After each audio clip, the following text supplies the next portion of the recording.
And we're back with another episode of the Lakers Fast Break Podcast. What's up, Tough? M24, JSJ, it's Gerald Glassford. Thanks so much again for joining us. Hopefully, we will be joined by some of the guys, maybe Sean and Joe. Hopefully, good friend from down under, Mark, aka Xbox, hopefully will join us as well, and maybe even Legend will stop on by. Coming from the East Coast, it is, of course, Gerald Glassford right here at the Lakers Fast Break Pop Culture Cosmos, where we cover the latest news and trends in pop culture each and every week, twice a week, wherever you get your podcasts. I did put out during the day a PCC Multiverse with my good friend, Mr. TJ Johnson, where we talk about the WWE and the UFC getting richer, both the WWE and UFC getting some big money deals, and we discuss how one may benefit the consumer and benefit the consumer. So we talk about that on the show. We also talk about Nobody 2, that's now in theaters. I heard pretty good reviews on it. I liked the first.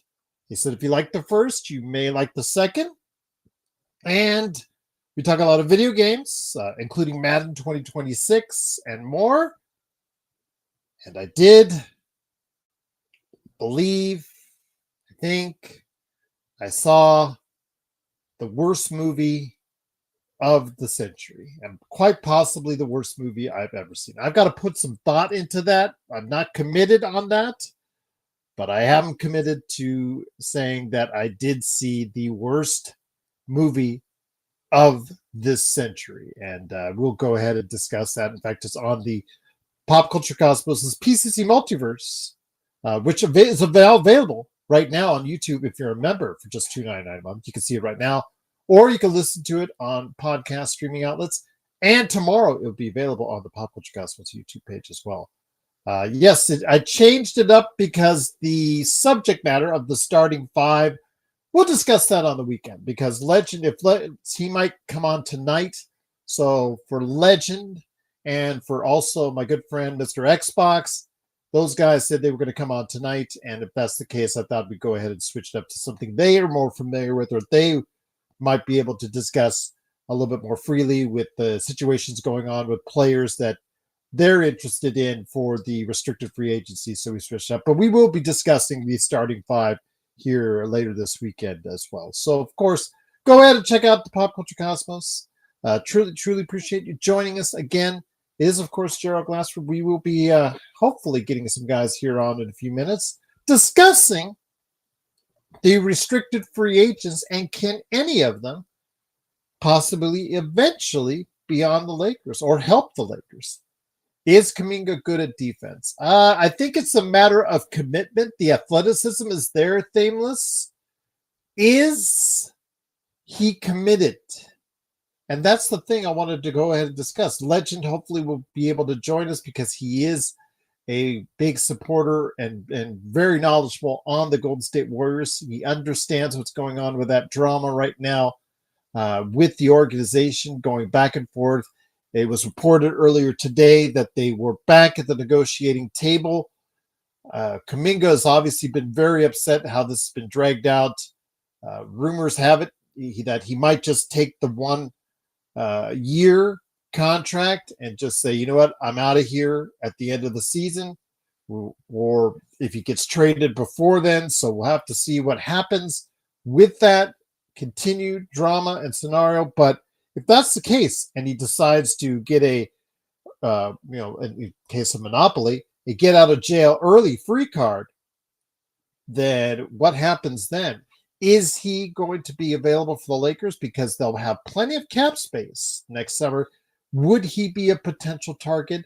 Would Josh Giddey, who is one of Xbox's favorite players that's out there, is Josh Giddey someone that the Lakers might be interested in? I'm not so sure of that one because I don't think it's a real good fit alongside Luka, but I want to hear his thoughts, and hopefully he'll stop on by to go ahead and talk about that.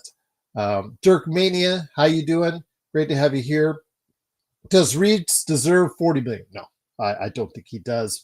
But I was having a conversation the other day, Dirk, is with one of our audio listeners, and I truly appreciate everyone out there that does catch us on all the audio waves out there, the podcast outlets that include Spotify and Apple Podcasts.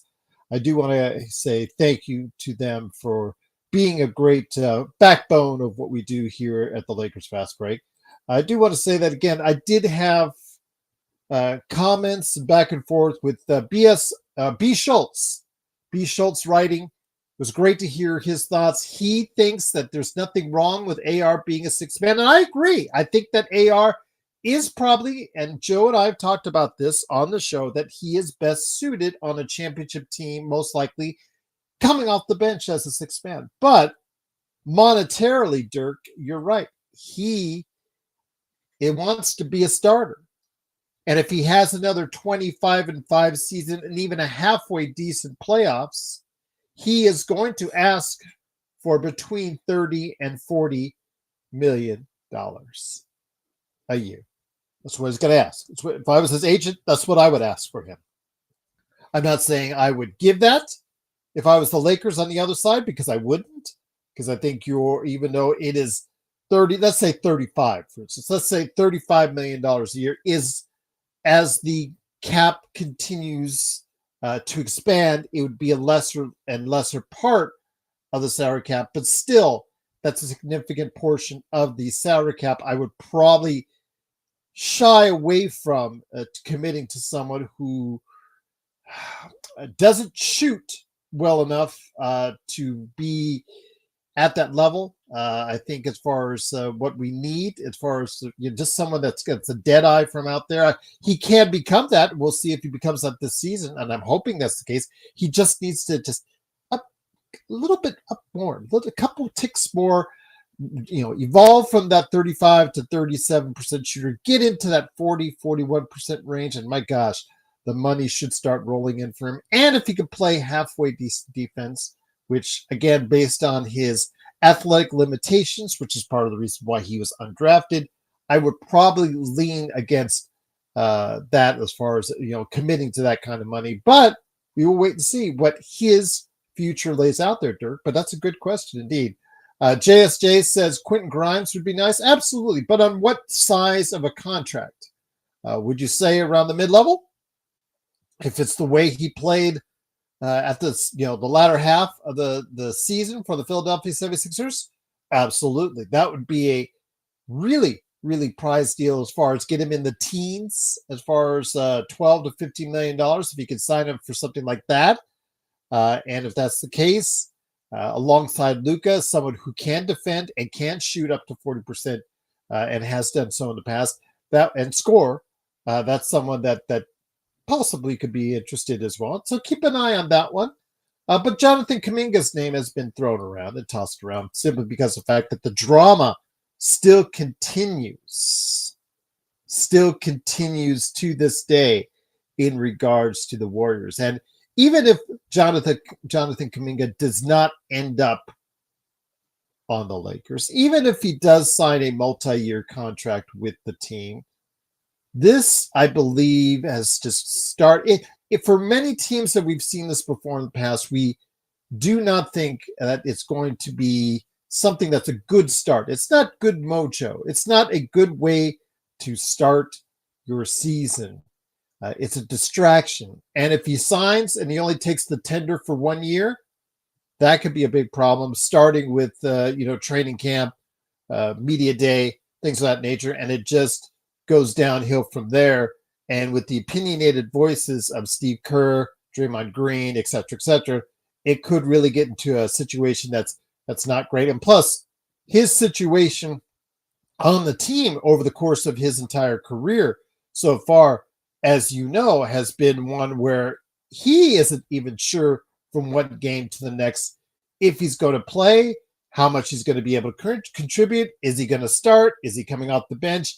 Even he has had issues and communication problems with Steve Kerr. So it could be very interesting to see how that plays itself out right there for the Warriors. And if that's the case, that becomes a big distraction for the team, for a team that's on a ticking time clock with more than one older player, 3 players over the age of 35 that may not bode well for one of the players that actually still has a lot of youth on their side for Golden State. No way Kuminga starts over Rui. Well, JSJ, again, depending on who you talk to, and that's something we'll talk about later in the weekend on our starting five in regards to how people perceive the starting five, because depending on where you go, you're seeing various opinions on who should be in the starting five. So again, that to me, I'm hoping to have that kind of discussion later on in the weekend. What's up, Jeremy? Great to have you here. So often says, I generally don't know. Why don't we make a trade for Reeves and Shohei? Can the Dodgers make a trade with the NBA? No, but I was big on trading Reeves at the end of the season. Before the draft, I was big on trading Reeves for various assets. We called out trades with various teams, but the Lakers seem to have stood pat.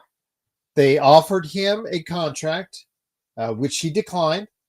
And at this point, unless something changes, it looks like more and more that he is going to test out free agency, unless the Lakers decide to go ahead and put him in a trade later on in the season. Let's see. Let's go ahead. Thameless says, I think AR is more valuable than Rui. With LeBron and Luka sitting it out, he can run the offense at least sort of.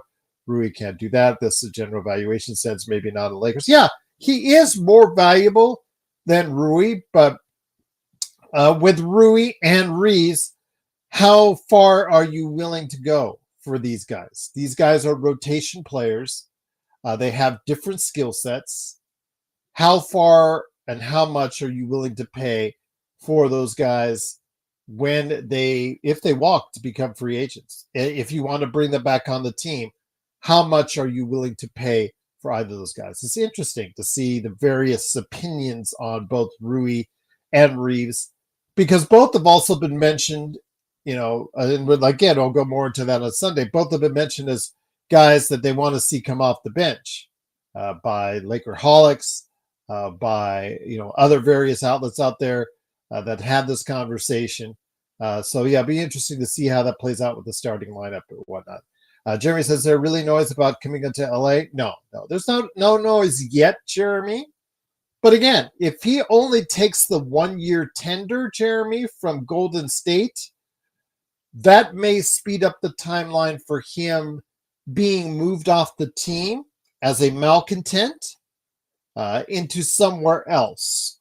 Or if they keep him on the team and he signs the 1-year tender, he becomes a free agent. And with the Lakers having an abundance of cap space next summer, it's something you have to seriously think that might be a possibility. But again, it all depends on if Kuminga does sign a 1-year tender or if he does sign a multi-year contract. And that, again, we'll see about the varying levels of, satisfaction with what he signed. If it's a 1-year tender, I can tell you right now, he is going to be very ticked off throughout the year if he plays with the Golden State Warriors. Is Mark joining, Jerry? He was supposed to, because remember, we talked about last night. He said, "Let's do this." I reached out to him. Let's go ahead and make sure this happens. Legend said if he's going to be available, he's going to be trying to be back for the start of the show. But so far, they're not here yet. But I'm here with you. It is, of course, the Lakers Fast Break. Who's Reeves? Well, Joe. Joe.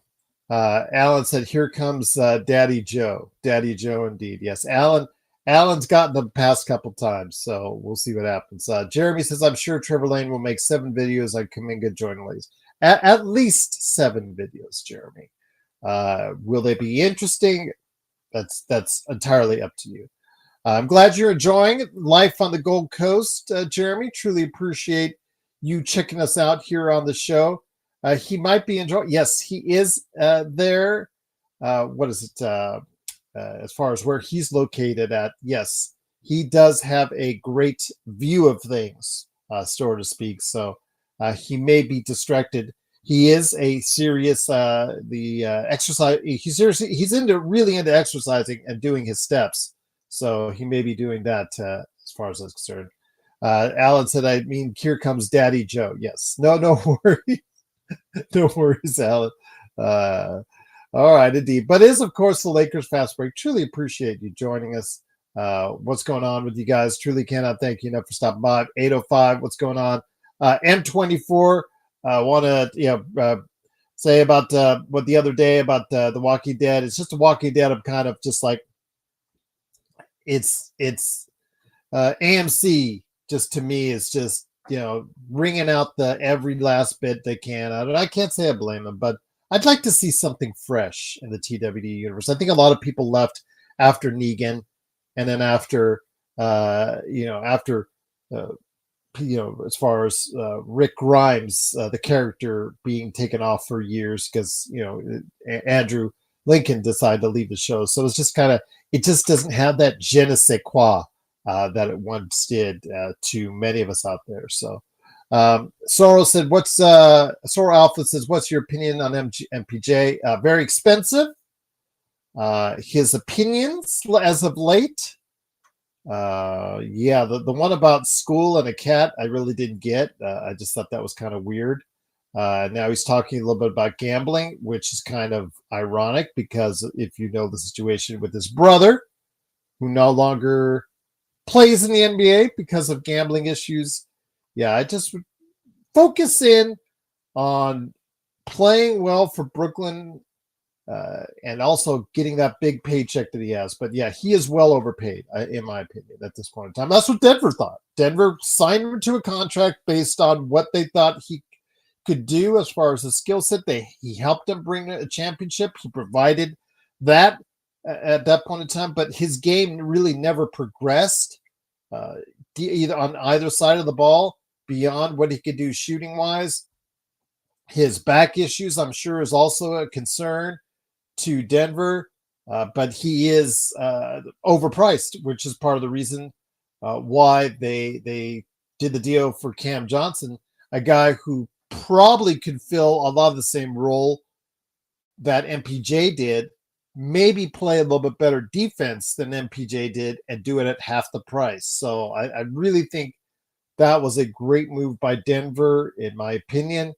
They also were able to add a lot to the bench and because of it, which should make their team stronger and should be very formidable to the Lakers, as we talked about on the schedule show last night. So definitely looking forward to seeing how that's going to work out. But yeah, I would not be interested in trading for MPJ unless you attached a whole bunch of draft picks to it. Jeremy said, I attempted to watch Happy Gilmore 2. I lasted 10 minutes. Yeah, it's not good, Jeremy. I sat through it, but yeah, it's not good. Yeah. Happy Gilmore 2. I can't recommend it at all. But it's not the worst movie of the century. No, you have to watch the if you're a member, you can watch the PC Multiverse now. You can listen to it on podcast outlets, or you can go ahead and check it out on the Pop Culture Cosmos YouTube page tomorrow. I did see a movie worse than Happy Gilmore 2. Alan says, Gerald still said it without there with pause. It's Daddy Joe. Yes. Joe's, I guess, unavailable again, but still unavailable in the chat. So it is what it is. JY says, Jeannie sticking around for governor can help or hinder the organization. I would say it's a hindrance, JY, because I don't know the relationship between Walter and Jeannie as far as how much faith he puts into her running the day-to-day operations. So, and the fact that it's going to be an awkward situation. So let's say, JY, you own the business and I come by and I buy the business from you, but yet you said you wanted to still run the business going forward. So I spent a lot of money for this business I bought from you, yet you're still controlling the day-to-day operations. Now, Joe and others think that, Mark Walter, whatever he's going to do, as soon as day one, he's going to be able to see it, his vision, no matter who's sitting in the governor's seat. And I just think it's awkward. It provides too much unclarity for me. It's very awkward situation to have her there, just like it was in Boston and just like it was in Dallas with Mark Cuban. So I just think that situation has to clear itself. and it would be great if it did sooner rather than later. Then you could properly evaluate if Mark Walter's going to make the changes necessary. What's up, Search? By the way, I didn't give you a big shout out. My bad, my friend. So I just think it's at this point, it's probably best for Jeannie to lead the organization so that Mark Walter can evaluate the organization from top to bottom and make changes accordingly to how he sees fit. Whether it's him running the day-to-day operations or getting someone else in there that he feels he can trust and sees the vision the way he sees it, and then also make the changes necessary that he needs to, which would, for those who don't love Rob, that would probably mean a change there. Maybe that would mean a change with JJ as well, as far as the coaching, but adding more people to, several departments of the organization, changing a lot in the organization. Again, it would have to start with Jeannie probably vacating her seat as governorship. So, yeah, there you go. Jeremy said, what did you think of Sinners of Michael B. Jordan? Yeah, one of the best movies of the year, Jeremy. Simply said. It's outstanding movie. It's very well made, very well structured, and Michael B. Jordan absolutely killed it in a dual role for him. There's a lot of other actors and actresses in that movie as well that really played their parts really well, and it was actually really good for what it is. So JSJ said, do you think Mark Walter secretly wants LeBron gone? Yeah, I just think the organization, I know the vibe, as the kids like to say, the vibe. I just think the vibe right now is that the organization wants to be done with LeBron. And I was going back and forth all week with Sharon. I got to pick up our conversation because, she said this show has blind spots when it comes to LeBron. And I said, well, we're the ones trying to look at it objectively. And, in doing so, there's a lot of things he has said and done during his tenure, more of note recently, that have irritated the organization inside. It's going to irritate. If it irritates us, it's got to irritate a lot of people inside the organization. I just think the organization, Mark Walter coming into the organization, it's just something you don't want to have. And you either want LeBron happy or LeBron should leave to where he can be happy. There's precious few years left or precious time left in the hole for LeBron James to play at an elite level. If you don't want to do it with the Lakers, then just do it somewhere else. Let's just man up, stop playing the games, and let's go. But I'm arguing back and forth with Sharon because she is just so fixated as a super LeBron fan, and credit to her for that. But she, in essence, when she spoke to me back and forth, she kind of just, again, she might be the one that you could say that has blind spots because she doesn't see the times that he's been so passive aggressive in what he said and done that might deter the organization or just at a point where it just exhausts the organization. So we'll see. We'll see, JSJ, if it continues. I'd like to see him play productively. I like to see him and Luka take a shot at it now one last time to see how far it can go. Because he's here, $52.6 million. He said he accepted it. If he wants to leave, ask to leave. Just man up and say, I got to go. I want to go. And try to work something out from there. But at this point, it's got to be one or the other. We don't need any noise. And that's what I'm tired of when it comes to LeBron. Just the noise. I'm a big LeBron fan, a big LeBron supporter. But when you look at it objectively, it is so hard to defend LeBron to Joe and others, especially when you've got so much noise that has to come along with it. And it doesn't have to. The social media stuff, the inferences, the statements, everything like that. It's just noise. And I don't think Mark Walter coming into an organization where he spends possibly up to $12 billion for, or I should say the people that are behind, as Mark Walter is the leader of the group that's paying for this, the $12 billion possibly up to that you want noise. You want a team that from the get-go wants to be in place or get things in place to be able to go ahead and win games. Soros said you only like Sinners with the scene No, no, I like Sinners because it's a well-made movie, Sorrow. Right now, it's on my best of pop culture that I do each and every year, and it's on that list because it's a well-made movie. Ryan Coogler did an outstanding job at direction. Both roles played by Michael B. Jordan were outstanding. Again, there's several different actors and actresses that did a great job in support of Michael B. Jordan, and yeah, it's a very well made movie, and that's why it's on my list right now. The best. What's going on? What's going on, Trojan? Fight on. What's going on? Great to have you here. It is, of course, the Lakers Fast Break. I was expecting Xbox and hopefully Legend. They both said they were going to try and make it on, but looking as we go 10:30 right now, it's probably not going to be able to be here. But I will stay here with you for the rest of the hour, talking about some of the guys that are out there in restricted free agency. I will have the discussion on the starting five here, probably when I can get Joe or Magic Man on. I know Magic Man is late right now, so I know he's probably getting close to that Betty by time. So Fluent, who's better, Gasol or Ayton? Oh, Gasol. Gasol's a Hall of Famer. Fluent. I think that goes without saying. Ayton is a disappointment at two different locations and has to be better now in order to get a decent contract next summer. So I think I think you already knew the question. I think you already knew the answer before you even stated the question. So, it is what it is. JSJ said Walter will pay Luka $417 million. So yes, yeah, absolutely, because that's the expected, or right around the expected rate. It could a little bit more, a little bit less, but it's going to be when he signs, when he becomes a free agent and he opts out and has the 10-year capability as a 10-year pro to be able to sign that. Yes, Walter will gladly go ahead and commit to Luka, unlike Dallas, for 400 and let's say 15 to $20 million. So there you go.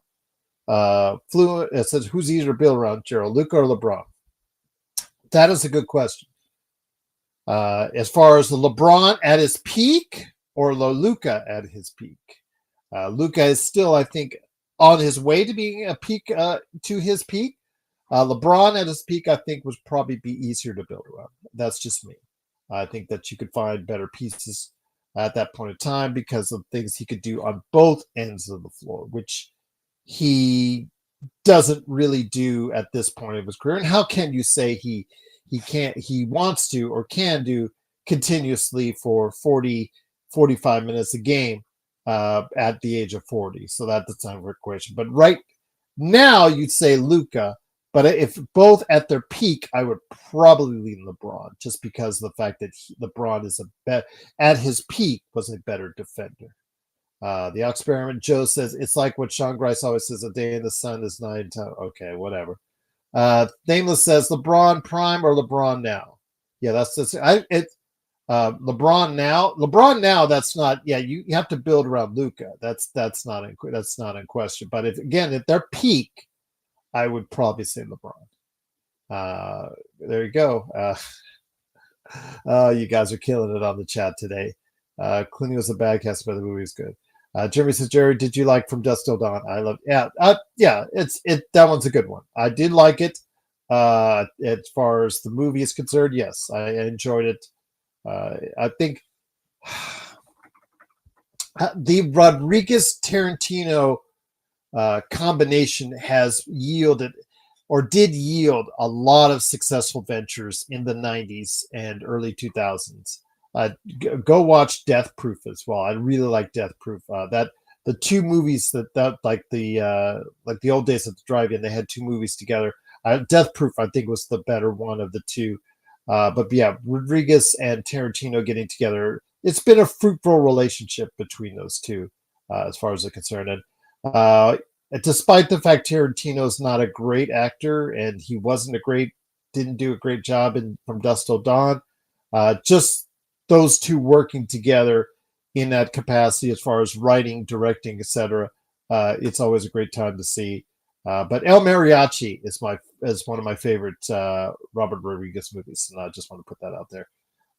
Yes, he killed it. Yeah, Free Smoke, absolutely killed it. Kurt Russell killed it in Death Proof as as the stunt guy. So yeah, it was absolutely cool. Henry, what's up, my friend? Great to have you here. It is, of course, a Lakers fast break.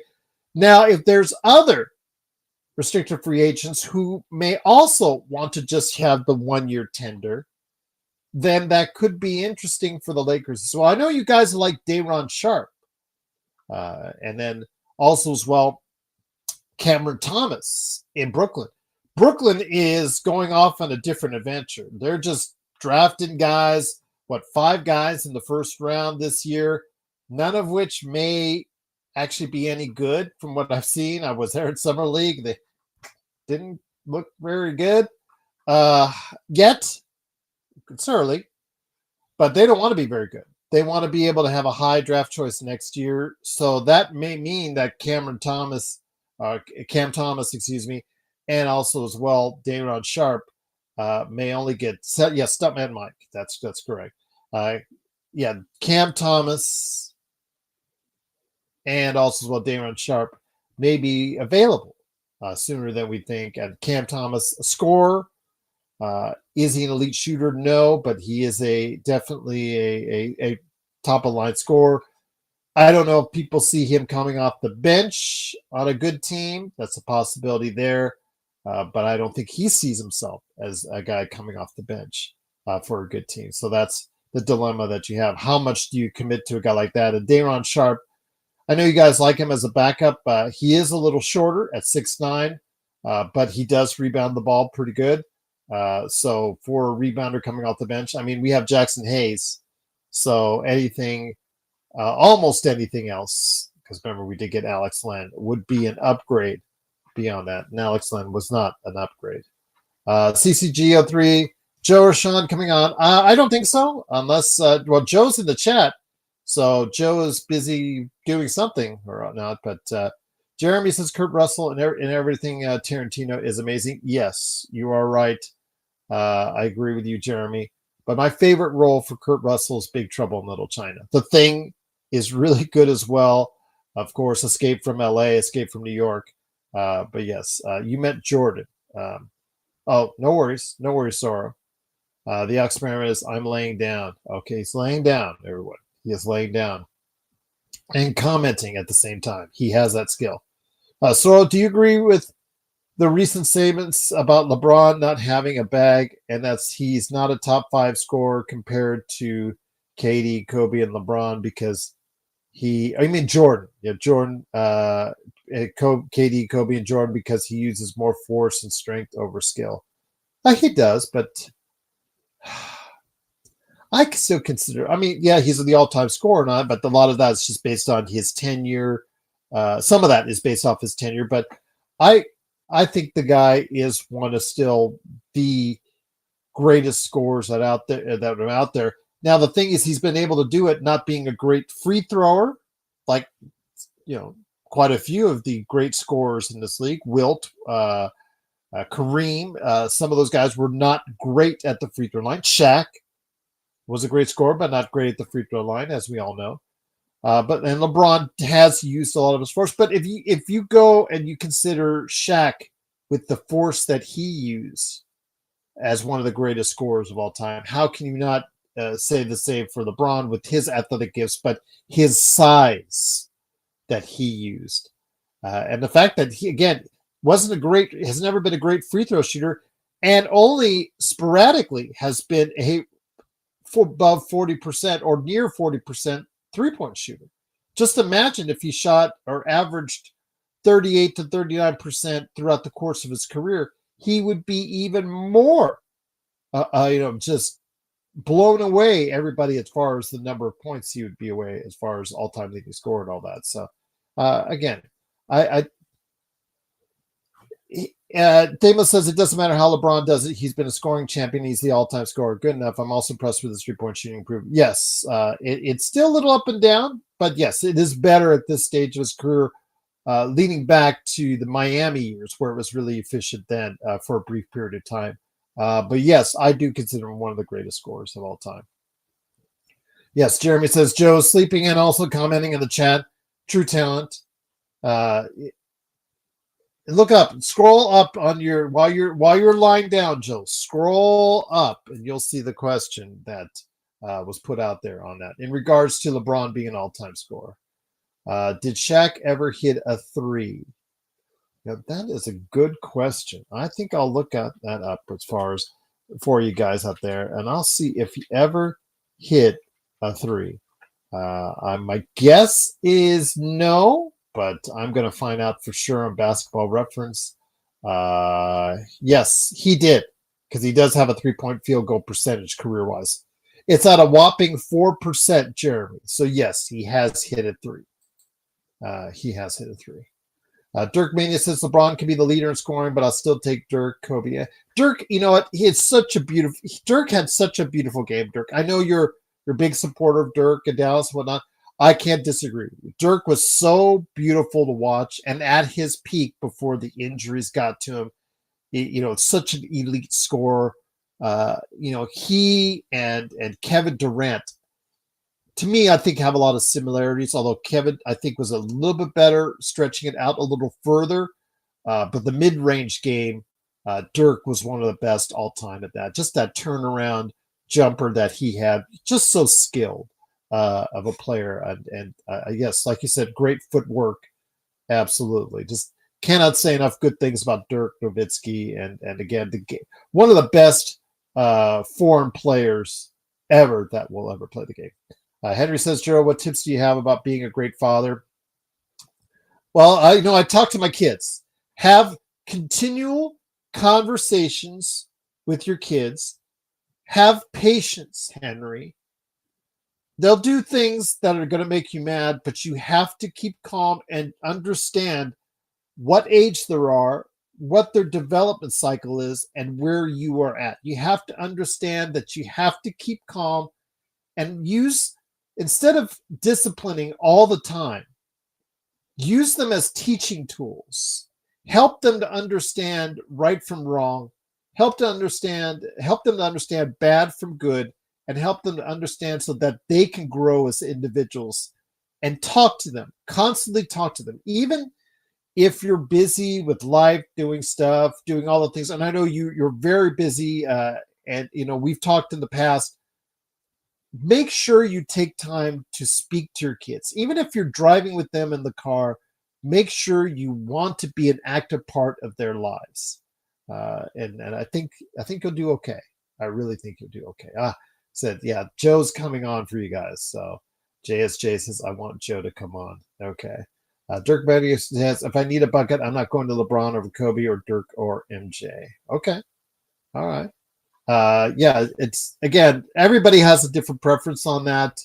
I mean, MJ, I think is, and I've said it on the show, like Joe, MJ is, to me, the greatest player of all time. I wish he would have been in the Lakers uniform, but he wasn't. But sorry, John, as much as I would say, and I have said that if I were to go in the lab and create the player that had with all the best attributes, or like if you were in a D&D game and you were just doing like the numbers, it would come out to someone that's like LeBron: size, strength, ability, athleticism, things of that nature.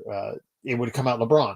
But the best player of all time that I've visually seen is Michael Jordan. There again, the way he was playing, the attention, the things he did, the way his competitiveness is, as we see with Kobe, we saw with Kobe later on. It's just Jordan for me, and it's not slouching off or not sliding LeBron or Kobe or anybody else. It's just, to me, Jordan, and it's just, I saw it, I lived through it. The Jordan rules were there for a reason. Teams were actively focused on trying to stop with 2-3 players at a time on Jordan. And to me, that just, again, I've not seen anything like that since, even to the levels of Kobe and or LeBron. And I think those two are right there in that conversation on the top 5 players of all time. But I think Jordan still nudges ahead of them both. Dirk says, who's better downhill threat, Gerald, Giannis or LeBron? Both prime. Giannis is so fast as far as from the free throw line to the basket. Have you guys noticed that? He's just so quick when he makes a decision. But fast break, um, there's nothing like it. LeBron on the fast break is nothing like it. And here's the guy getting off his bed or getting off the couch to go ahead and join us for just a few. It is, of course, Mr. Joe Soro. Joe, glad to have you here. This was the time that Mark said he would be available. I don't know where Xbox is, so shame on him. But I'm glad to have you here, my friend. But I wanted to ask, okay, if with the Warriors having their drama, uh, that one could get really ugly, Joe. If he does the 1 year tender, that's a pissed off dude. He could be moved by the end of the season, but he'll be a free agent. I'm not going to say that the Lakers would target him in free agency, but man, with all the cap space that they can have in 26, there's a possibility that Kuminga might be someone that they look at. No. I didn't say you and I would look at him strongly, but I mean, Lakers are going to start preparing for the next star to come to LA. Okay. And we don't really know if there's going to be a demand yet. We anticipate that it might happen soon. Uh-huh. And if it's not soon, at least it'll be within the next year or so. The Lakers will have a lot of room to sign players at the end of this coming year. They will be in a very good position. Number one, they have Luka there. The other is they have a new ownership that's going to come in that has the resources behind the scenes to make sure that they have everything they need to go after that prize and build this thing the way it needs to be. Kumingas of the world are not going to be an option with the way it's structured right now. I just don't see the benefit there. He's a good role player. That's it. The Lakers have enough role players already on the team. They need one more star once LeBron leaves. All right. Another name that's out there that was mentioned by JSJ, Quentin Grimes. If he does a 1 year tender, is that someone that was still only be in his mid-20s? Someone who played very well at the end of the season? Could he be a good fit alongside Luka in upcoming seasons? I think a lot of these guys would be fine with playing with Luka, but you can't really build this team where it needs to go without the pillars. Uh-huh. And Rui and Austin are not pillars. They are they're the paint on the pillars. Uh-huh. And if Austin is your second highest paid player next year, you are not going to compete for a championship. So unless you have something ready to go not too long after, if you quote unquote sign Austin, because we keep hearing that, and I'm not buying it. Agent talk, agent leaks is all that is. Austin Reeves is not on this team a $35 to $40 million a year player. He's not. There are a lot of players out there that are going to get paid that kind of money when they shouldn't. There's plenty of them, right? You got Grant in Portland and the Heroes in Miami and all that. Those guys do not benefit their team in the winning areas. We've seen enough of that.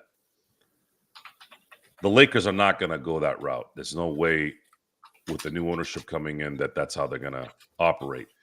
If Austin wants to stay in LA, in my view, you let him test the market and then you let him come back. Well, what did you get, Austin? Well, I got a 4-year, 30 per deal.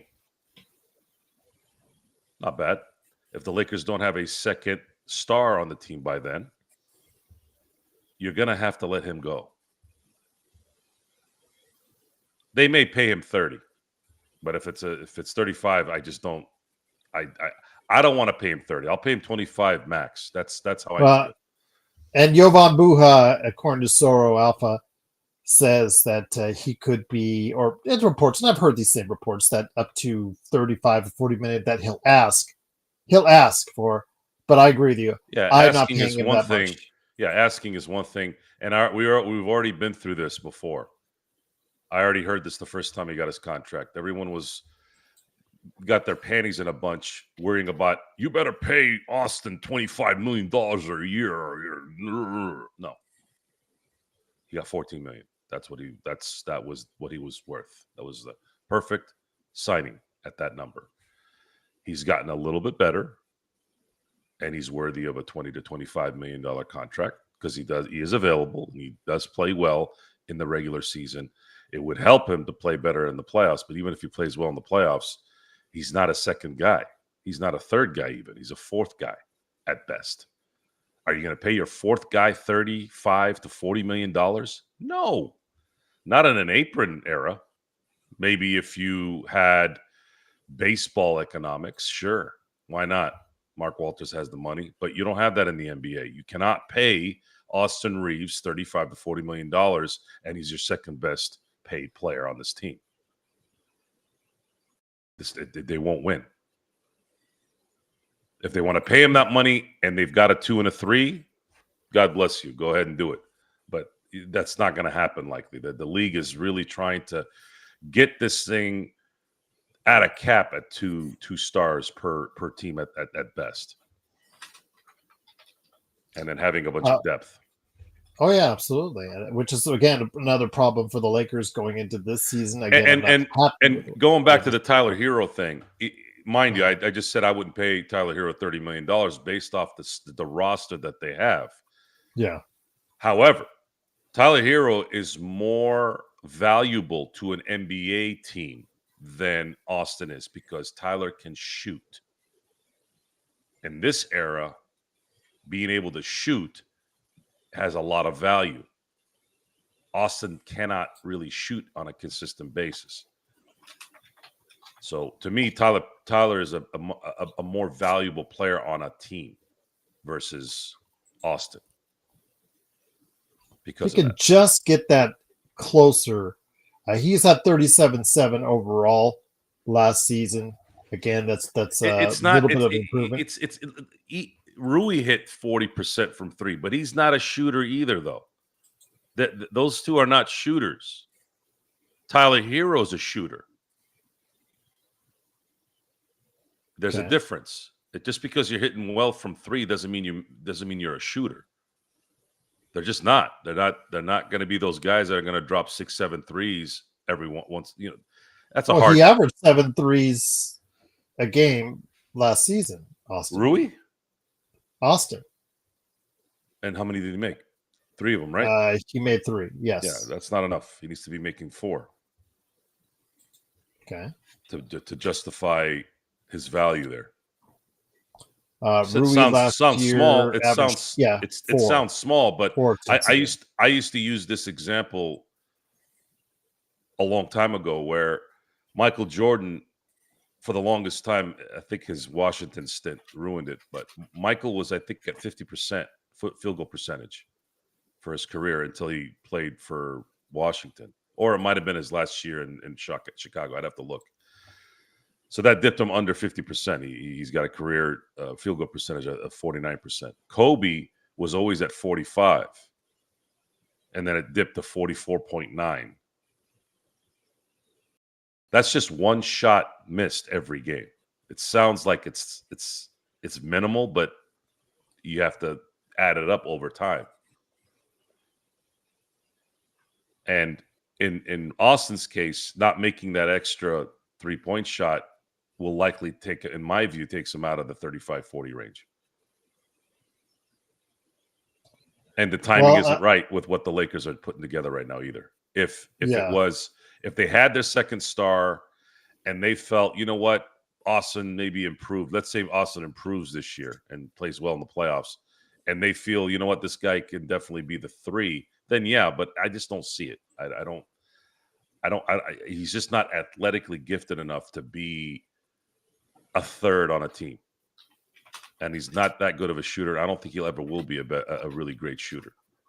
There's a chance. There's always a chance. If Brook Lopez can become a defensive stalwart and hit threes 10 years into his career, anything's possible, but it's not likely.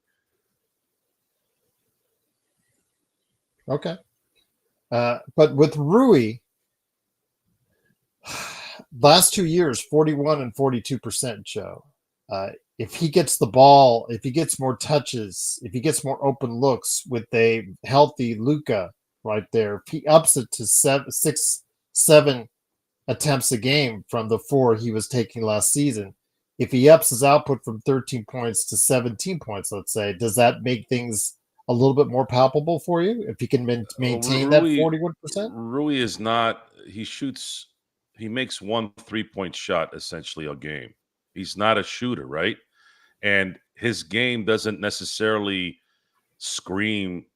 go through screens and get separation so I can shoot on the run, which is something that a Luka Doncic team, a LeBron orchestrated team would need.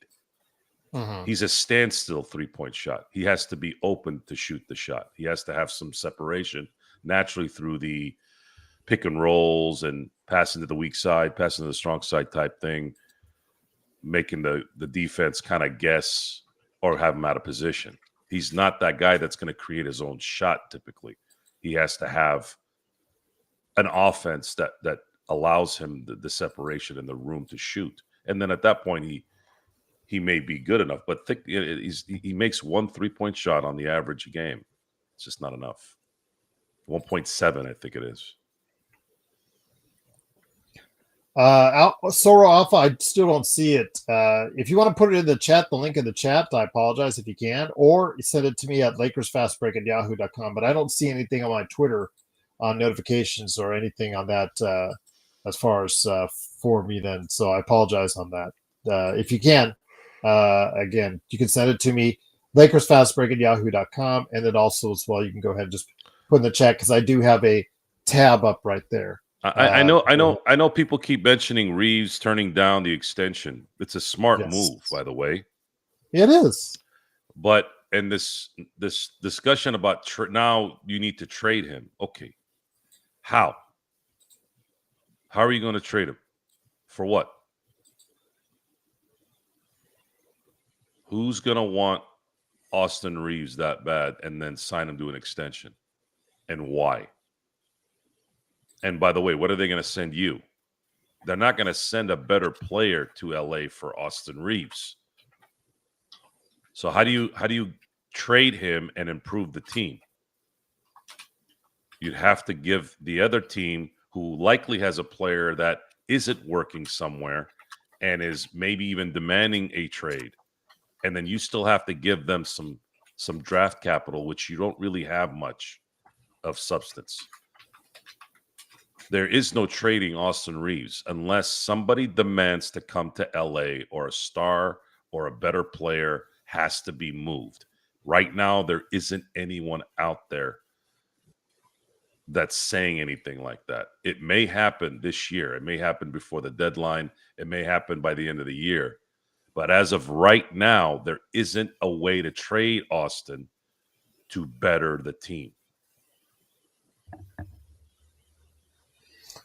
Well, again, those options, a lot we talked about and went back and forth on before the draft, and I think those options were there before the draft. But now, like you said, with most of these rosters set, unless there's a Karl Anthony Towns trade that's going to happen right as training camp is going to begin, I don't see big movement. Although, again, we've got a full month and a half before training camp begins, so maybe that means somebody will get an itchy trigger finger and decide to make some movement, which could surprise everybody out of everywhere. So, it could come out of nowhere and see, just boom like that. But I think most of these rosters are set. You only see little tweaks. And I mean, Haywood Highsmith, Miami did a salary dump with Brooklyn on that. You might see little things like that for the most part. But outside of a surprise big trade that no one sees coming, I don't see much in the way. But the restricted free agents are interesting, Joe, especially Kuminga's, because if this Kuminga deal drags itself out and he's forced to take the 1 year tender, or he says, you know what, screw it, I'm just going to go ahead and take the 1 year tender and just give them the finger at the end of the year to the entire Golden State Warriors organization, then that could become an interesting thing as far as him being a free agent out there looking for a new deal. And if Rob's still in charge, it's the kind of player that could provide some interest for Rob. But I agree with you. If that's the case, he probably would be signed to more money than you probably want to commit to. No, Kuminga must be a boring offseason in the NBA to keep talking about Kuminga. Kuminga is in the same area of the Austin Reeves and the Rui Hachimuras. Good role players that are best off the bench on a title run, on a title team. That's it. There's nothing else. If you're good enough, if you're good enough to play the way you think you are playing, or the worth, you would play. The NBA has very, very little talent. You only have approximately only 450 NBA players on the planet. And 90% of those guys, if not maybe 95%, don't really impact very much in terms of winning. You have to be a astronomically next level player to do that. A Kevin Durant, a Steph Curry, a LeBron James, a Luka Doncic. Those guys just don't exist very much. Everyone else is either a very, very good player, or a good player, or a rotational player, or a roster filler. That's it. 5%. And that's actually probably too much. It's probably closer to probably 2 or 3%. So, and you got to remember, Soro Alpha, and thank you, by the way. I did get the email. I did look at the tweet. It was the originator of it was Kurt Heelan of NBA, NBCSports.com, talking about the Tyler Hero contract comparisons. But Joe, if he has another 25-5 season, then I think he will probably ask for more of that, because we got to remember Hero's contract was signed the previous season, which by then in the summer will be 2 seasons. Just by the sheer fact that there's been 2 seasons of distance, I think he'll ask for more than Hero money if he has another season like this one, his last one, Joe, which again, for me, is more than what I'm willing to pay for a guy with his limitations. Hero could be a third guy on a title team because of his shooting ability. And if it's a 4-year deal for $40 million, let's say, because he's getting paid 31, somewhere in the low 30s the next couple of years. Yeah. You have a guy that can really is hitting his prime. This is a guy that was a lottery pick and really played well out the gate. He played pretty well as a rookie coming out, right? Yes, but then it kind of faded a little happens. bit. That happened. That happened because Miami, unfortunately, they didn't really. The East puffed up the Miami Heat more than they were really that good. They made it to the finals twice, but they had no business being in the finals, really. A lot of those teams, the team in 2020, let's say Milwaukee should have probably went. They didn't. They kind of bowed out early, right? When they went in 2023, that should have been the Celtics year, right? They bowed out. Tyler Hero, his value right now is he's about to hit his prime. He's going to be going into his 7th season, and he can shoot. And if you have a team that's created to open space for shooters, i.e. a LeBron orchestrated team, a Luka orchestrated team, his value goes up even more because he's going to get open shots because you can't double team Tyler Hero. You're going to get smoked by Luka Doncic, and you're going to get smoked by very likely whoever's with him there. Do you guys remember hearing something about Tyler Hero going to Dallas when Luka was still there? I think so. I Yeah. think there was I remember hearing that, and I was like, "Wow, that is exactly what that team needed." Now they needed the guys up front too, but imagine Kyrie, a guy like Kyrie with Luka. It doesn't have to be. I'm talking about the impact, the star. It doesn't have to be exactly like Kyrie. I'm just saying, if you have somebody like Kyrie and Luka, and then you have Hero as the third guy, that's where you're going to be able to really take advantage of his skill set. He will have value. He will have value, and someone could pay him $40 million if the timing is right and the structure is right on whatever title team they're orchestrating. Well, Joe, he's an unrestricted free agent in 27-28, and he'll be only 28 years old. And I'm not Hero will look for some money. Again, if Hero will get 40 million plus at this point. So I haven't mentioned Hero. There's going to be a lot of guys that are going to be available in 2027 in their current setup if they don't sign any extensions.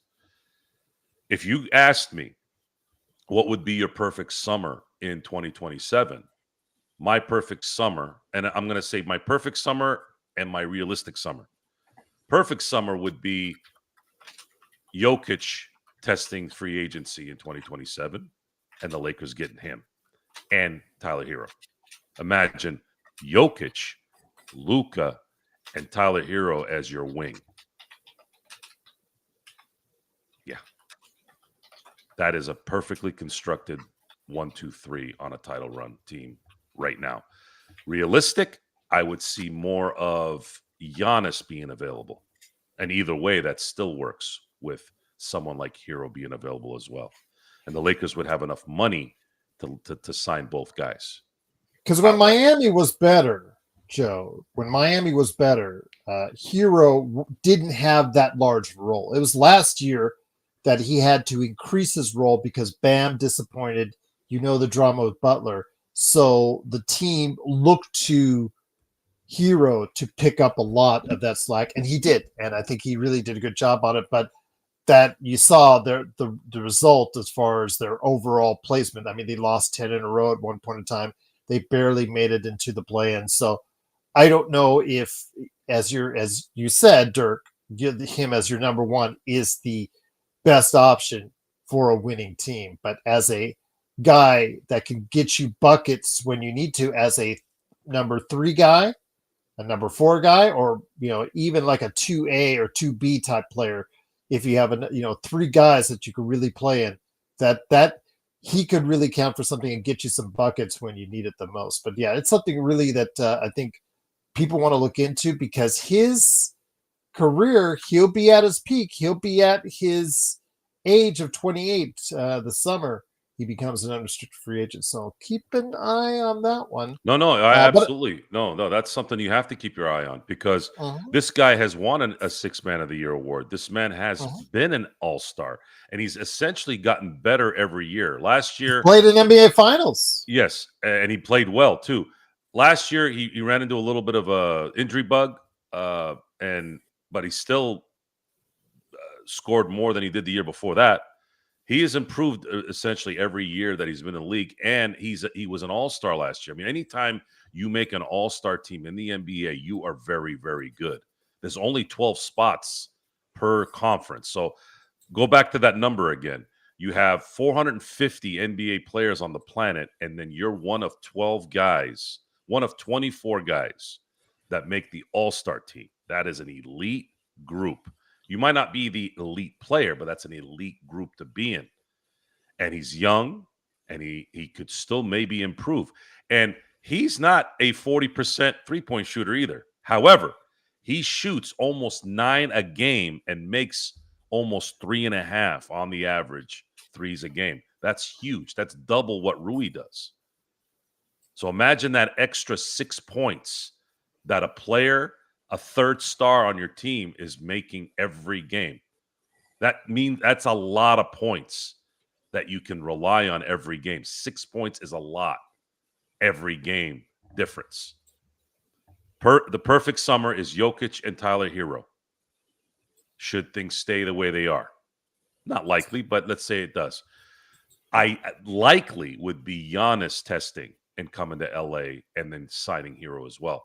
Either of those would work, and the Lakers would have a hell of a setup at that point that they can build around and really start adding the depth on top of that, which they will, which they would.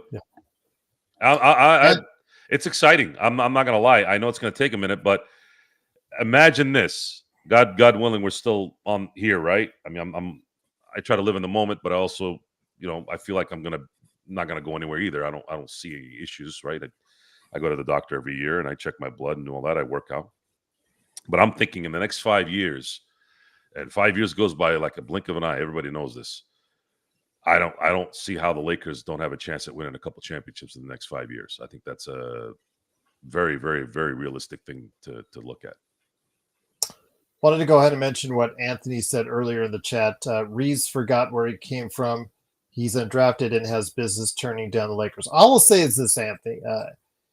In fairness to, we got to remember the player. Yes, there is a sense of loyalty that we think that Reeves should earn.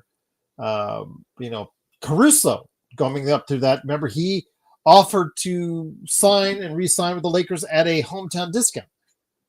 The thing is, though, with the difference between Caruso and I guess what you want to say is with Reeves, it's Reeves.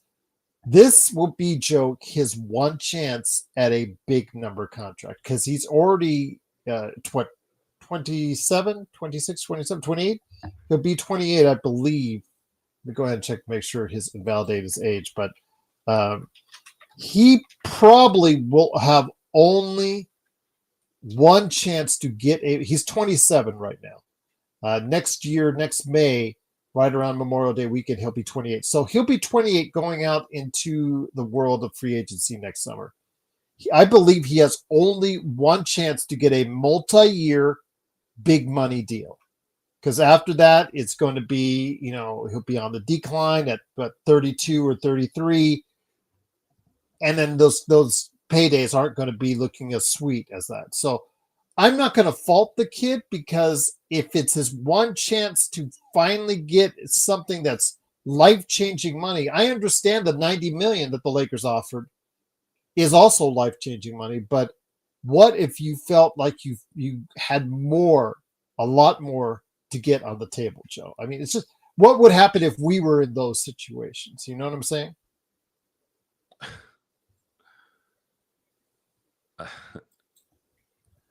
We're just basing our thoughts on what is currently available at the moment. Mm-hmm. He might sign an extension in Miami, and then it's over. Jokic might sign an extension in Denver, and then that's over. Giannis no, I meant Reeves. Well, Reeves, I don't. This is his one chance for a big payday. I don't think he looks at it that way. I think he already knows he's going to get paid. And Reeves,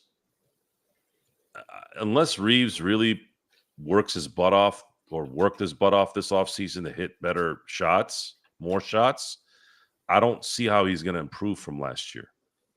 He has to make shots to improve because he's not going to just become athletic all of a sudden to where they need him to be athletic in the playoffs to guard the Jalen Williams and the SGAs and the Jamal Murrays and those guys. Those guys, it's not an accident. We've seen this enough, guys. We've seen this enough as Laker fans. We saw what Derek Fisher turned into after 2021. He was a turnstile. Troy Hudson and Mike Bibby needed to give Derek Fisher 10% of that contract they got the following year. That 2004 season for Troy Hudson and that 2002 run for Mike Bibby. That was because a lot of that was because of Derek Fisher, his inability to guard those guys. So I've seen what happens when the guard can't guard the current star on the opposing team. Is this what but the difference between then and now is we had Shaquille O'Neal and Kobe Bryant to cover a lot of that. You don't have that here now. So if you're going to sit here and tell me that Austin Reeves, his only chance is going to do this, and Austin Reeves this, and Austin Reeves that, it's too much talk for a good player. It is not that important. I'm sorry. He's not. He's not good enough to worry about whether he's going to get paid $35 to $40 million a year. If you pay him $35 to $40 a year, and he's your second highest paid player, you are a stupid organization. And it's the same for the Tyler Heroes, too. He can't be your second best paid player either. And he's better than Austin. Austin is a good 4. Tyler's can be a good 3 on the right team. Ideally, they'd be great off the bench, though, because they're very good for that. And Tyler's already proven that he's the best. He's proven that he's been the best 6-man before. But it depends on the team. What is this team going to be in a year or 2? I'm just going by what I know now and what could be available. And Austin Reeves, I would love for him to stay as a Laker. But the circumstances have to make sense. And this is not Major League Baseball where you can overpay somebody and not get hurt by it. I'm just going to say, having so much cap space, JY, over the next couple seasons, I'm just hoping that the Lakers use that money wisely. Whether they want to keep it open and let it roll over for another year or however they want to play it out, I just hope they make sound financial decisions that won't burden the team going forward. Because I know you mentioned, like, your comment was, JY, please, Lakers, don't turn into my Cowboys paying guys for regular season performances and being liked by management. So here's the thing with the Cowboys. This is another different scenario. NFL football is very difficult because it's a hard cap. It's very difficult, even if and the timing is even more important in football. The timing of being able to sign someone, especially of Micah Parsons' ability. But the problem there is you're going to have to pay him quarterback money for at least 3 years.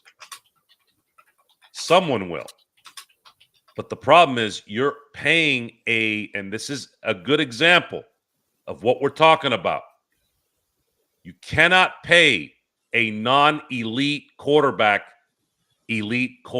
money, and Dallas is hurting now because of that. Same thing with Kirk Cousins when he was in Minnesota. Same thing when he's been in Atlanta. It's been a problem, right?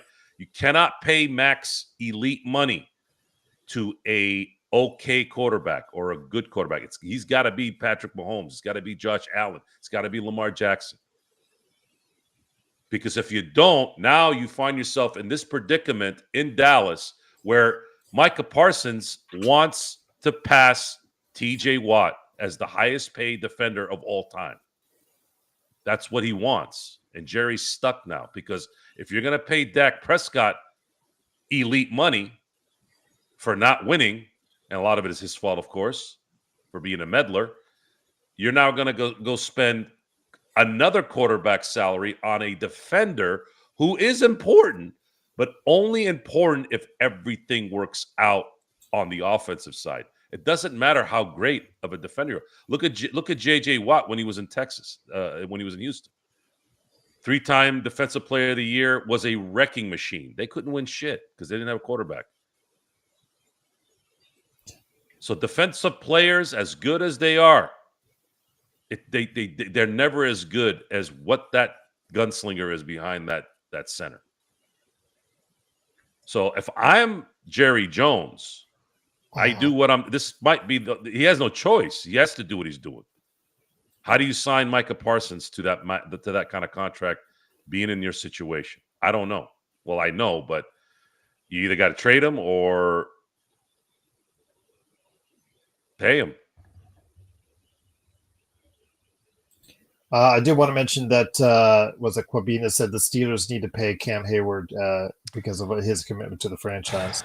That's not how it works, folks. I'm sorry. I would love, as a fan, that's how you think, but that's not how it works. Okay, Cam.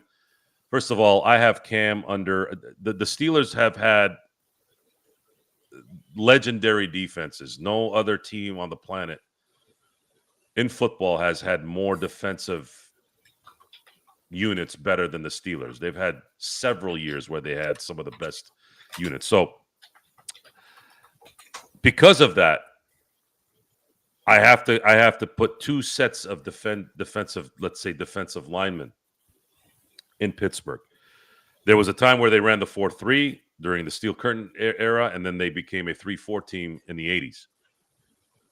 So I have them separate. The Steel Curtain guys, or I should say the 4-3 guys. You have Ernie Stotner, Joe Green, Dwight White, and L.C. Greenwood. That's the all-time four. The 3-4 guys, Cam is one of those guys. Cam Hayward, Aaron Smith, and, of course, Big Snack Casey Hampton as the all-time guys. So I have a lot of love for Cam Hayward. He is an all-time first-team 3-4 defensive tackle in Steeler history. And that's a long time, guys. We're talking about 40 years. But the problem there is, will it matter? And is he too long in the tooth? Now, they can probably get away with it a little bit because they're not paying a elite quarterback elite money. So there's a chance that'll happen. But if the Steelers had a Ben Roethlisberger, this wouldn't even be a discussion. Cam would have been gone by now. I do want to go ahead and mention what Sora Alpha was saying. Joe, how do you define who could be a good second or third option? People doubted Jalen Williams, but we know what happened there. And he helped his team immensely on its way to a championship. But how do you define a second or third option? A second and a third option on any team is always going to be the person understanding that they're the second and the third guy. When they embrace that, that's where the chemistry forms well. And in sports, a lot of times ego can get in the way. There was a video. I'm glad you asked that question because I saw this video literally yesterday. Timing's perfect. So Kobe Bryant, and I had never heard this. I was in stitches when I was watching it. Kobe said they were so methodical when he was winning, when like the second repeat team. He goes, they were so methodical at that time. They would pay attention to the guy that was due an extension versus the guy that got the max contract. And you know what they would do?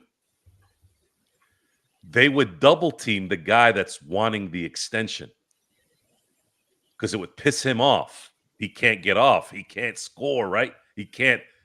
I'm trying to get my extension here and I got to play well. So they would double team that guy and create rifts with the guy that did sign the extension. And it wasn't just between those two guys. It was the team, right? They would sabotage the opposing team. Now, I don't know if that really happened like that, but why would he lie? And I had never heard anything like that before.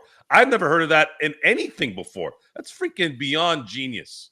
Beyond genius. Because it makes sense. So, to answer your question again, that guy who wants to get the extension has to accept the role if he's not the number one guy. And Jalen Williams did accept the fact that he was number two. But he would slide into three as well. But there's really no two there. There really isn't a two.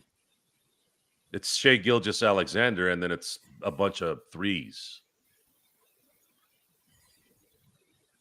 So, yeah. Wow. I don't.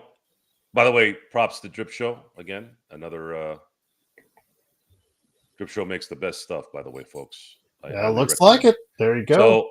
So yeah, it's there's so much psychology in this thing, and there's so much ego, and there's so much feelings, and there's so much pampering, and there's so much just human element in all this. You just don't really know how all that chemistry is going to work out. But if people accept their roles, and some of them are not going to be the one or the two, and they accept it. I'll give you more examples. You look at past players, let's say Laker players that have helped the teams win championships. Bob McAdoo was a former MVP, scoring champion, helped the Lakers win in 1982 as a supporting player. And he was on the 85 team as well, but he had more value in the 82 team. Michael Thompson, first pick overall by the Portland Trailblazers, supposed to be the next great center.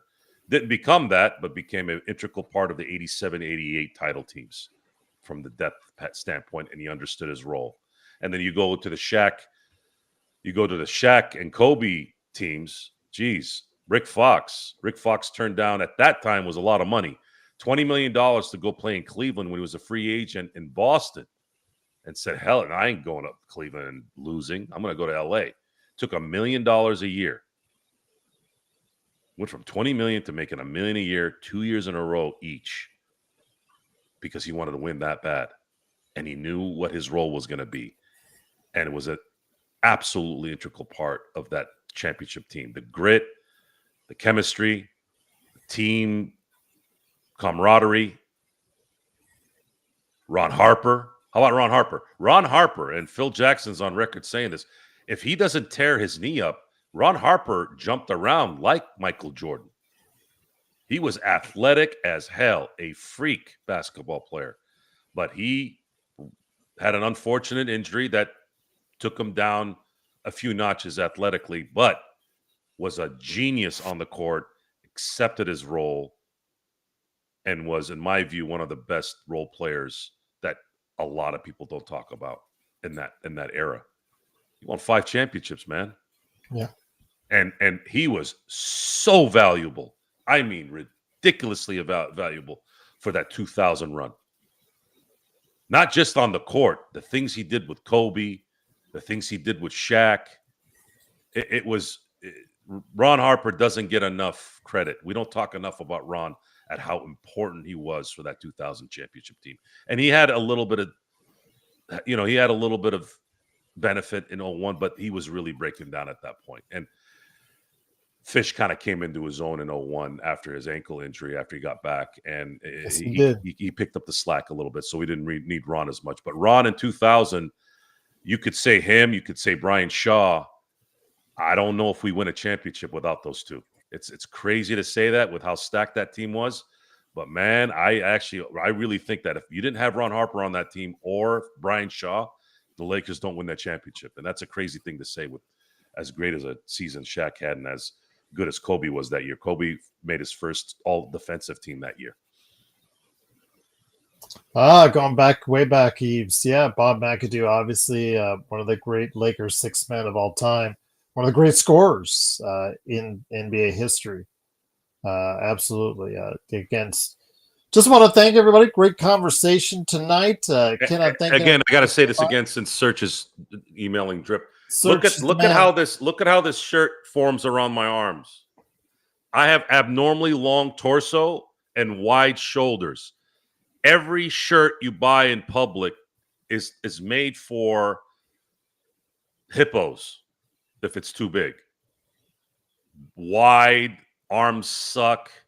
The only nice shirts you can really have a chance at buying, because they're not going to sell it at Macy's, is you got to find some rinky-dink thing on some social media ad to go have a specialized shirt. And a lot of those sites are, from Europe and China and shit. And I don't trust them.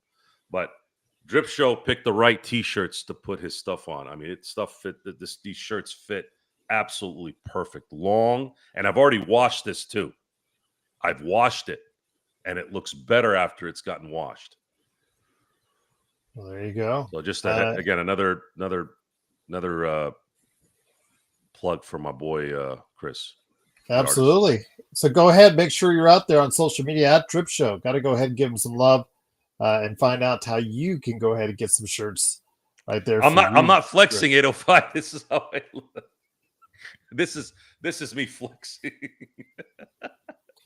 Or Rob Van Dam thing. I was always that's one of my favorite things. Mr. Monday Night, Rob Van Dam. But Joe, it's been great having you on. Again, later on in the weekend, we will touch on the starting lineup questions because that seems to be a source of great conversation among Lakers fans right now. Who should be the starting five? So we'll get into that conversation here. I already know that. Same here, but we'll get into that conversation here later in the weekend. But Drip Show, keep up with the great work. Please show Drip Show some love out there at Drip Show on your various social media outlets. Please go ahead and give him some love out there. And if you're interested in some great looking shirts, definitely go ahead and give him a ring out there. So go ahead and do it. But Search, best job modding out there as always. I know Vari stopped by as well. Xbox, we missed you, brother. You're the one that said we would do this tonight. But it's okay, Xbox. I know we'll maybe meet he up fell again. maybe he fell in love. Maybe he did, or maybe walking where's Surfer's Paradise. I know Jeremy was talking about it because he's a little bit away from Mark, but Surfer's Paradise. He has a lot of distractions, as Mark would often say. Thameless. The Dodgers eked a win out. Eked a win tonight. Kershaw 7-2. So Kershaw didn't have that on your bingo card, did you? Kershaw has looked very good all year, and tonight ERA is 3. Tonight reminded me. I mean, you're not going to say tonight looked like vintage Kershaw. It was not only in his pitching, but just in how the Dodgers would play when he pitched. There was an 8-year span where, and I that's a conservative number too. It might have been 10, 8, where as soon as the Dodgers scored a run and Kershaw was pitching, I was like, oh, good. I think we're okay. It was just that it was even if it didn't go that way, right? More often than not, it worked. So you never really worried about Kershaw. That's how dominant he was. Tonight reminded me that this was not a game in June against the Cincinnati Reds. This was against the Padres, who had just snuck into first place yesterday, 2 days ago, sorry. And Dodgers were down on themselves. And here comes Clayton Kershaw in a very, very important game and allows 1 run in 6 innings. I thought he should have went 7, and he only struck out 3, Joe. He was pretty damn dominant tonight, considering he wasn't striking people out. That's a pretty amazing night to have without the strikeouts, because Kershaw's a strikeout guy. He was pinpointing accurately where he wanted to throw. He was Greg Maddux. He's Greg Maddux, and really Kershaw can pitch. Kershaw may be able to pitch another 5 years if he wants to. Whether that happens or not, that's a story for another time. But I was very happy to see Kershaw. This was probably one of the first times I'd seen him in a while where he really pitched like vintage Kershaw in a really tight, important game. It's been a while. And the bullpen was still kind of shaky. Vesia got kind of wild there, hitting a couple batters, but I thought he got hosed on the Tatis non-swing that should have been a swing. But the Dodgers have an interesting week here.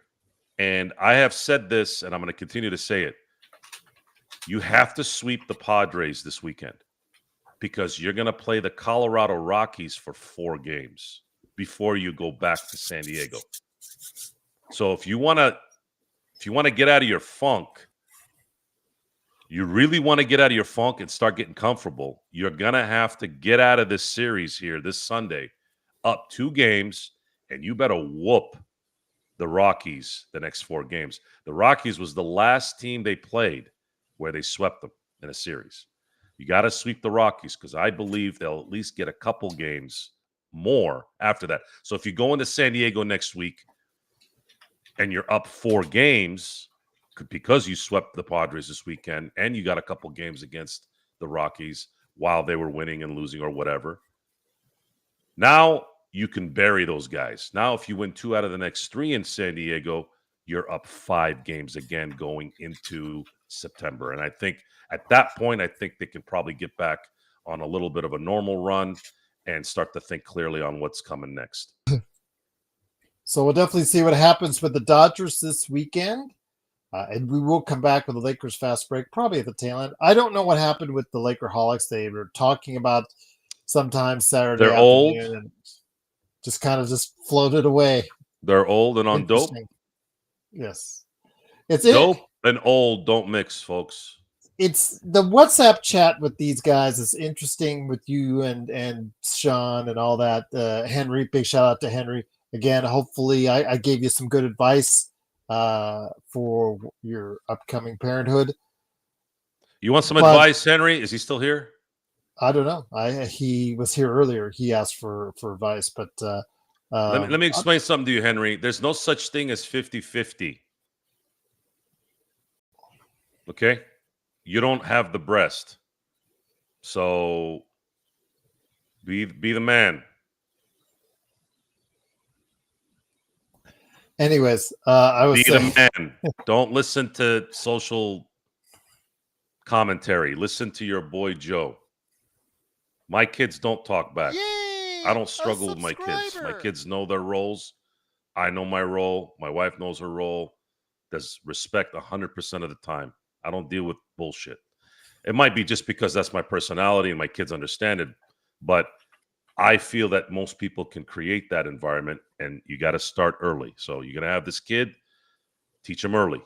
Respect and execute.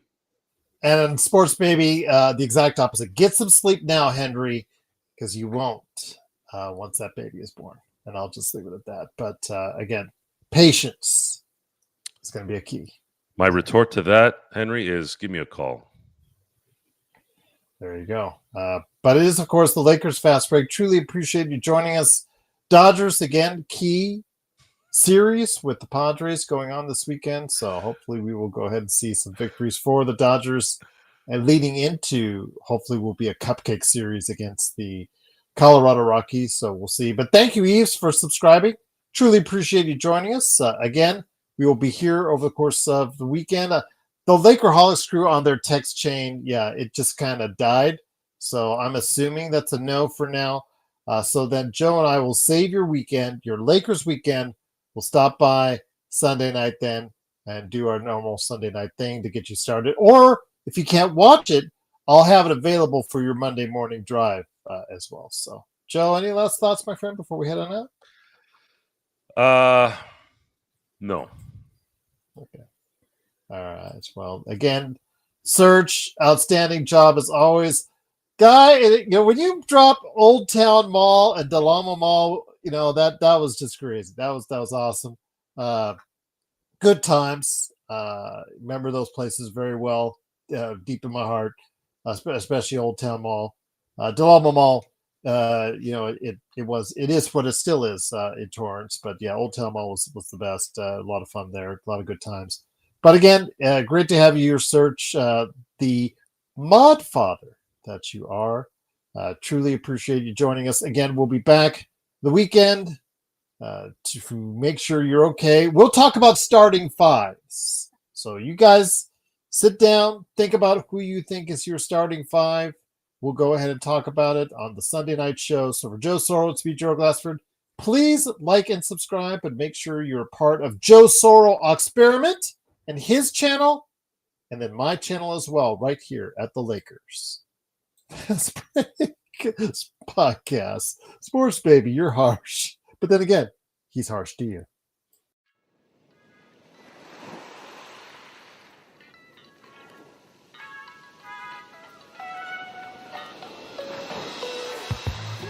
Dan, dan, dan, dan,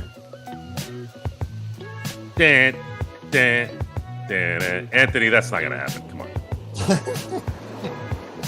Well, there will be a Braun on the bench. And it won't just be not the one that